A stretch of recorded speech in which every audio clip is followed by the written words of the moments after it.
Halo semuanya, kali ini kita akan belajar mengenai manusia, tempat, dan lingkungan. Apa itu ruang?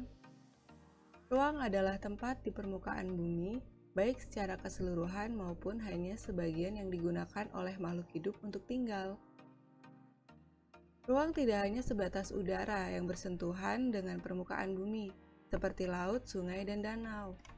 Nah, dan di bawah permukaan bumi air tanah sampai kedalaman tertentu. Apa itu interaksi antar ruang? Menurut Bintarto tahun 1987, interaksi merupakan suatu proses yang sifatnya timbal balik dan mempunyai pengaruh terhadap tingkah laku, baik melalui kontak langsung maupun tidak langsung. Interaksi dalam bentuk pergerakan manusia disebut mobilitas penduduk.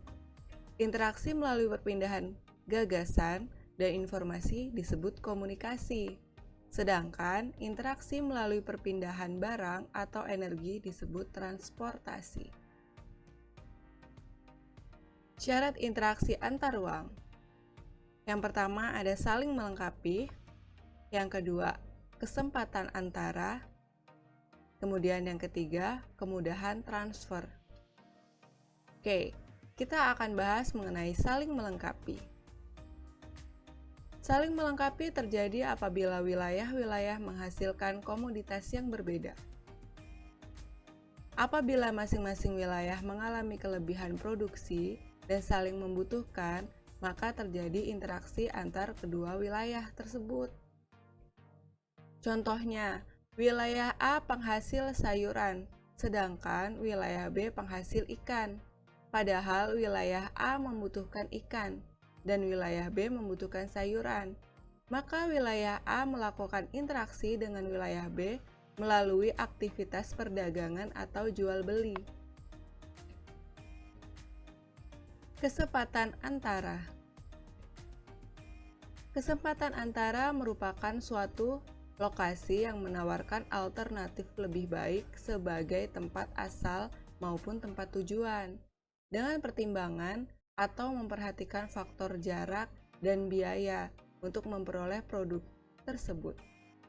Contohnya, wilayah A biasa membeli ikan ke wilayah B, tetapi diketahui ada wilayah C yang juga penghasil ikan dan dekat jaraknya. Maka dari wilayah A ke wilayah C, ongkos transportasi lebih murah.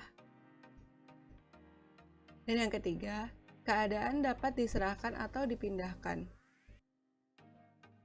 Pengangkutan barang atau orang tertentu memerlukan biaya. Biaya untuk terjadi interaksi tersebut harus lebih rendah dibandingkan keuntungan yang diperoleh. Contoh, seorang yang akan menjual sayuran dari wilayah A ke wilayah B, namun jalan menuju wilayah B mengalami kerusakan sehingga tidak bisa dilalui. Akibatnya, orang tersebut tidak menjual sayuran ke wilayah B. Demikian video ini. Terima kasih sudah menyaksikan. Sampai jumpa di video-video berikutnya.